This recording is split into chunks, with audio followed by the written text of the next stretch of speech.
Let's get this started here. The days move along with regularity, one day indistinguishable from the next, a long, continuous chain. Then suddenly, there is a change. What changes do we think are happening in this world? Let's start with the geopolitical balance of power. Most folks think about the changing monetary system in terms of central banks, balance sheets, what companies, institutions are doing with their money. But ultimately, the monetary system is downstream of the geopolitical balance of power. So I spend most of my time advising multinationals, critical technology companies on the intersection of their geopolitical and cybersecurity risk. I'm also the head of strategy at the Bitcoin Policy Institute, where I shape US policy on Bitcoin and national security. So these questions, to me, are not hypothetical anymore. When I started thinking about these about 4 years ago, it was a potential, it was a plausibility, but I think today, this conference represents an inflection point where Bitcoin is now a geopolitical asset, and we need to think about where it's going to play a role as the larger global system changes, potentially dramatically in the next few years. So if we want to think about the future of the monetary system, we need to think about what changes may occur on the geopolitical stage as well. So let's think about what is the geoeconomic system. That's sort of a fancy term, but it really boils down to the three basic legs of the global stool. We have credit and capital, we have production and labor, we have energy and commodities. Any basic system is capital, production, energies. Put those together, you have an economy. The current global order, the past few decades, has sort of shaped into this sort of frenemy-style system where the G7 pretty much dominates credit and capital markets. They bring China in the 90s into the sort of dominant production process and sort of start to climb the value chains. And OPEC Plus, of course, has been the dominant provider of raw commodities and energy resources. And as long as those three parts of the global system were friendly, were agreeing to cooperate in a basic economic order, we had globalization, we had productivity growth, we had relatively peaceful in terms of great power relations. However, that system is now unstable. We've seen each part of this sort of three-legged stool come under a variety of both stresses as well as potential dramatic changes just in the past few years. So draw attention to a few pieces of this. The most noteworthy, of course, has been the relationship between the G7 and an OPEC Plus member, Russia in particular. After the Ukraine invasion, you had sanctions placed on Russia, the freezing of their central bank reserve assets, kicked out of SWIFT. You had an attempted cap of the oil price. And in response, you've seen a number of sort of sub-threshold activities, sabotage, political warfare, a whole bunch of sort of under-the-table sorts of retaliation take place between Russia, the G7 in particular, and that's been a major flashpoint in Europe. But the other watchword in sort of DC is tech Cold War 2.0, this idea that China is now a peer competitor to the US, and it's causing acute anxiety inside DC in terms of what is the relationship going to be between China and the US as they sort of try to carve out different spheres of influence and technology capabilities in the next few years. And so in one direction, you have an attempt by mostly Washington to de-risk from China while imposing technology capital controls on China, trying to sort of keep them from climbing up the value chain and trying to take too much advantage of the strategic technologies that are coming online, AI, semiconductors, et cetera. And China, of course, is responding in kind with a variety of different influence and cyber operations. So a lot of stress on that part of the global system. Meanwhile, you've had increasing, more positive relationships being formed between China and OPEC Plus. A whole litany of acronyms: the Belt and Road Initiative, the Digital Silk Road, the Shanghai Cooperation Organization, the Global Development Initiative, and you've had a number of things take place in the monetary domain as well. The introduction of bilateral Chinese yuan swap lines, the introduction and expansion of the the cross-border interbank payment system, SIPS, and then more recently this idea of a BRICS bridge, which is sort of an outgrowth of this M-Bridge, cross-bridge CBDC platform. And of course, more basics in terms of being able to slightly denominate some portion of their trade in yuan with maybe net settlement in gold. So what is this doing? Geopolitics is restructuring markets. You have a number of responses, both from the COVID shock and then the Ukraine war, that have changed how governments around the world are thinking about their resilience and their posturing in terms of the basic function of globalization. And this is going to have a monetary effect. So they're reshoring. They want to bring capabilities for critical production, supply chains closer to home, or at least in friendly jurisdictions. They need to rearm for a more insecure world. So they're investing more on GDP. In defense, they're restocking for a rainy day. They want to make sure that they have the critical supplies, commodities, other critical resources available for them if the geopolitical or other public health situations go bad like they've seen in the past few years. And they're rewiring. They're rewiring their grids with renewables, with nuclear, with additional sort of infrastructure to try to build climate resilience or to ensure that they have taking advantage of advanced energy systems. So this is causing a number of changes to the normal market system, where national security and fiscal dominance are now overriding market forces. And this is leading to a recognition that there are trade-offs that are going to have to be made more explicit. The structural imbalances between deficit countries and surplus countries are becoming more acute and maybe unsustainable. The rising debt, not just in the West, but throughout the world, is becoming a more critical concern and is now potentially leading to more geopolitical strain. As this idea of a zero-sum competition plays out, you get more likelihood of conflict. And this is particularly having an effect on sovereign bond markets, specifically in the West, which are increasingly fragile and have to be managed to ensure that there isn't an unstable rise in interest rates that causes the central bank have to step in. It makes the politicians not happy. So we can see this in a few charts, and I'll be going through these to kind of illustrate the challenge. First is the Treasury security market. This is the dominant global reserve asset. This is what underpins the entire global economic and financial system. The US debt is the foundational collateral for the Eurodollar system, and it is what essentially runs the global economic and financial machine. And it's becoming an increasingly source of instability for the way the market has to manage the increased issuance of Treasury securities. It used to be you'd have a relative balance between the amount of debt the government would issue and the sort of primary dealers that would intermediate those securities. And you have occasional issues, but really you've seen this dramatic surge in just the amount of issuance to the extent that the primary dealers, their balance sheets, can't absorb it all. So what has happened is hedge funds have stepped in. And hedge funds are not as reliable as, say, the major banks on Wall Street. They are there when times are good, but they may not be there when times are not so good. And that has happened, for example, in March of 2020, during the COVID shock, a bunch of those hedge funds dumped all their Treasury securities. And effectively, the Fed had to ensure that there was a buyer for those, and that meant they had to print trillions of dollars to ensure there wasn't a massive run on the Treasury market.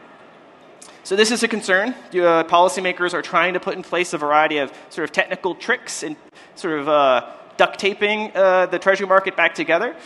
But the more that we have to keep issuing Treasury securities, the more strain we're putting on the available balance sheet, and this leads to overall market fragility.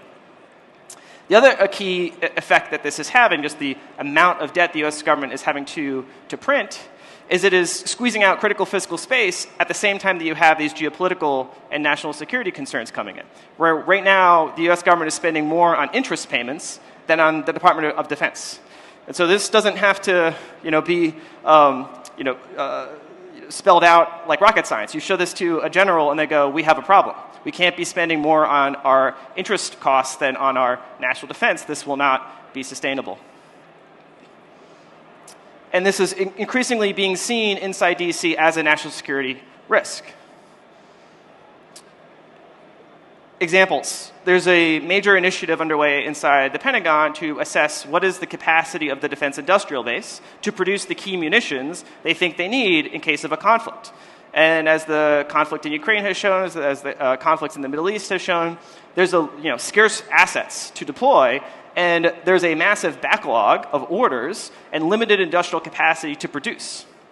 And the Defense Department is now coming to this realization that the structure of the monetary system, the fact that the U.S. government has to essentially run structural deficits has led to the atrophy of our manufacturing base and also the atrophy of our defense industrial base, to the point where we can't produce the missiles, the other munitions that we think we will need in order to have effective military deterrence. So there's general recognition that the geopolitical risks, the monetary system, are no longer working to the national security interests of the US government. Meanwhile, China, from the US's perspective, their main competitor on the global stage, is rapidly climbing the value chain and is poised to dominate industrial production, going from 6% of global industrial production to a projected 45% by 2030. So this is a dramatic shift in the balance of production, the balance of ultimately material power. The lesson that the US learned in the 20th century is that the country that has the most advanced and effective industrial base has the most global power. You can produce the most weapons, as well as the most ships, as well as you become the center of global trade. But it's not just in basic production and trade. China is also really climbing the value chain in terms of advanced technology, and also wants to sort of rewire the world with its technology. So just think about one dimension of this is subsea cables. This is what we all live on. All of our mobile traffic, all the internet, financial transactions. When you think about the global financial system, it's a series of networks that, through data that get shared. So whoever is laying those networks, whoever controls the networks, effectively has network power. So you have a network power competition playing out. And key dimension of this is sort of the financial and digital rails that the world system is going to be built on.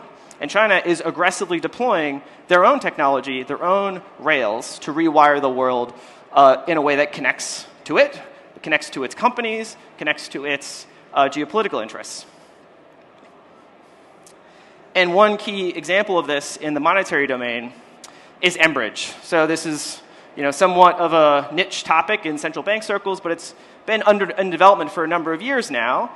And recently it's kind of made the news as it was sort of a bit of contention between the US and the Bank of International Settlements, which had been incubating this project for a number of years. They sort of abandoned the project under pressure from the US. And at that point, though, they said it had basically been done. And they handed it effectively off to the partners, in particular China, to sort of take from there. And unrelatedly, of course, Trump tweeted out his threat to sanction all BRICS countries if they created this new currency. Now, the Enbridge platform isn't itself a new currency. It's just a way to essentially do CBDC to CBDC exchange between different central banks. But it is in this larger package of initiatives that the BRICS countries are exploring to try to create alternative sort of financial settlement systems and potential unit of account as well. So when we think about how the monetary system is currently structured, the Ukraine war really marked, I think, a dramatic phase shift. And just one example of how to illustrate this is the relationship between the gold price and the 10-year TIPS yield, which had typically been pretty well correlated until the Russia invasion. You had this massive divergence. Basically, gold started to become what looked like a substitute for Treasury securities. And that was also demonstrated by this chart of central bank reserve allocations. Adapt this from Luke Groman. So the blue line is gold. The orange line is U.S. Treasury securities, so a bit flipped.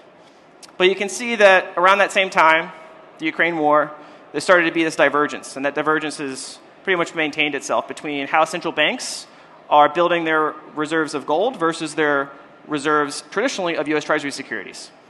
And the global system has been running on Treasury securities for decades. That has been basically the modus operandi of kind of the petrodollar system, where the U.S. essentially sells Treasury securities and gets hard assets in return, our consumption. So this divergence is significant. Where does Bitcoin fit in? Well, gold is the old standby neutral reserve asset. It has been the asset that most countries turn to when there's conflict, when there's potential breakdown in international relations. But we're not in a world war. Globalization hasn't ended. We haven't, all retreated to, behind these castle walls. So Bitcoin is this interesting hybrid where it has one foot in the 21st century as a digital, native, scarce, liquid, decentralized, portable, fungible, verifiable, censorship resistant, and natively digital asset that has functions like digital gold in the sense that it's hard capped, but you can teleport it and you can use it much more efficiently than you can use gold. So countries are starting to think about Bitcoin in a similar way that they thought about gold in the sense, but for a world that's a bit different than the traditional, say, 19th century style geoeconomic model. And we've seen some examples of this. A colleague of mine at the Bitcoin Policy Institute, who also happens to be an economist at the US intelligence community, did these charts showing that Bitcoin, which had traditionally been thought of as like a risk-on asset, highly correlated to, say, the triple Q, showed positive response to both the failures of a bank, like SVB in 2023, as well as the 2022 Ukraine invasion. So these are interesting properties of an asset that you would typically associate with a reserve asset, with a safe haven asset. And this had not really been observed before with Bitcoin until maybe the last year or two. And of course, this is being seen post-Trump's election in the market value of Bitcoin, now climbing to be the 7th most valuable single asset on the planet. And of course, the assets above it are the traditional sort of scarce equities that the US has specialized in creating for the world system. The US's basic function is to create scarce, desirable assets that the rest of the world, specifically foreign surpluses, want to invest their surpluses in. So OPEC, Russia, China, historically, they are surplus nations. And we have designed a geoeconomic system to recycle those surpluses into our assets. And as long as we're all friendly, then the world system kind of got along just fine. But, these equities, they have risk. They have technology risk, they have sanctions risk, they have capital control risk. Gold, obviously, standby at the top. Bitcoin is climbing that ladder. I think it's reasonable to expect it will continue to climb that ladder and maybe even start to eat into part of gold's market share. And that will have, I think, a whole number of second and third order effects on the way we think about the global economic and monetary system. So some quotes here. A year ago, I would have not believed myself that I would be standing on stage reading these quotes from the President-elect of the United States. But I am. First quote, the United States will be the Bitcoin superpower of the world. Bitcoin is not a threat to the dollar. In fact, embracing Bitcoin can strengthen our economy and maintain the dollar's dominance globally. It will be the policy of my administration to keep 100% of all Bitcoin the US government currently holds as a core of the strategic national stockpile. Bitcoin should be mined, minted, and made in the USA. Each of these are quite dramatic statements coming from any political official in the United States that happen to be coming from the president-elect. They should be taken very seriously. It's my understanding as soon as he comes into office, he's going to make this one of his priorities. He has the executive authority. I don't think many other countries around the world have really caught on to how quickly and how dramatically the US may move in a pro-Bitcoin direction. And these Bitcoin moves may likely come in combination with a whole series of other geoeconomic moves. The incoming Treasury Secretary, Scott Bessent, has forecasted some of these. This idea of an economic and monetary reset that he wants to be a part of, this global economic reordering that he wants to help shape. This is not just going to be tweaking around the edges of the global monetary and economic system. They want to fundamentally reshape how things work and really go back almost to like a Nixon-style shock. I think it is not out of the realm of possibility that you see in 2025 a series of policy moves, not all at once, but start to be iteratively built upon that push the global economic system in a quite different direction. And you will likely see the use of other tools of statecraft, of geoeconomic and geopolitical coercion and inducement to try to shift the direction of the global monetary system in a way that the United States views as more favorable to itself. In particular, just one example of this is Bitcoin and dollar-based stablecoins. So this government is coming to realize that stablecoins are valuable for two key reasons. One, they help proliferate the dollar network around the world. If you think about the dollar system as a network, it's an IOU on the balance sheet of a number of correspondent banks. Folks want to have dollars in their bank account, banks will give it to them. Ultimately, they trace those dollars back to being able to access Fed, repo, and liquidity facilities. Ultimately, sometimes you get runs on those offshore dollar balances, and the Fed has to step in to make them money good. Stablecoins are just like those offshore euro-dollar balances, except they are natively digital. They ride on cryptocurrency rails. An important feature of this, though, that's also recognized by the US government is the fact that if those stablecoin issuers are voluntarily or required by regulation to reserve portions, if not all, of those IOUs with actual dollar claims, specifically treasury securities, then you have a natural buyer that didn't exist before, a new buyer of US debt. And so this is the basic equation that some policymakers are thinking about. If Bitcoin goes up, the demand for stablecoins goes up because it's the principal medium of exchange in cryptocurrency markets, and the dollar price of Bitcoin going up means you need more, say, dollar-based stablecoins to help intermediate that trade, and among other uses of stablecoins around the world. So Bitcoin going up, more stablecoins out in the world, expansion of the dollar network, as well as an expansion of endogenous demand for US debt. So from the US's perspective, they're coming to this realization that actually Bitcoin appreciating, potentially significantly, is both positive for the dollar system as well as a reinforcement of the stability of US debt. And this was not a realization I think they had until relatively recently. I think it's explaining why some elements of the US government are recognizing how important it is to be a leader in Bitcoin, and why a number of other countries around the world may be caught by surprise about the scale and pace the US government may move in the next 12 months. Now, some are getting the memo quietly. Institutional investors around the world, folks that may have been saying negative things about Bitcoin on CNBC maybe 6 months, a year ago, are now having, side meetings where their opinions are being changed. Everyone, likes to think they have things figured out. But ultimately, even very wealthy individuals, people that run major banks, sometimes they're victims of herd mentality. They go with whatever is safe, whatever their sort of in-group, their peer group thinks is okay. And I think the president coming out and being so explicitly pro-Bitcoin has shifted the basic dimensions of that conversation quite dramatically. And you're seeing those second and third order effects start to play out as a number of individuals, the ones that are usually on the top of that list, like Larry Fink, but there's a whole suite of those that are moving. And now others around the world, including many sovereigns, are reconsidering and reassessing the value of Bitcoin as a strategic reserve asset.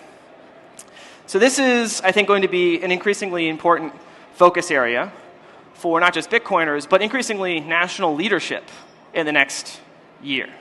Bitcoin had typically not played at that level before. Now it is.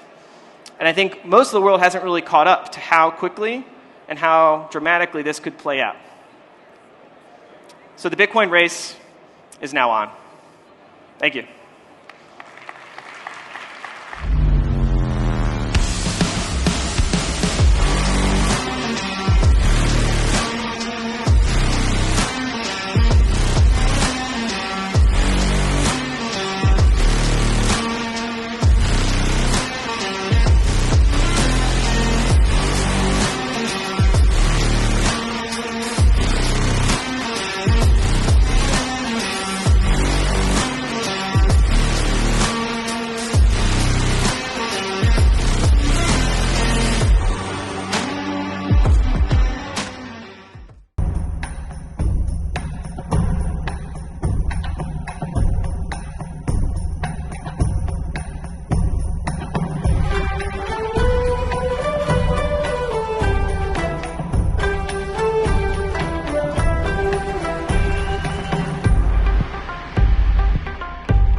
Is your company ready for the next evolution in financial strategy?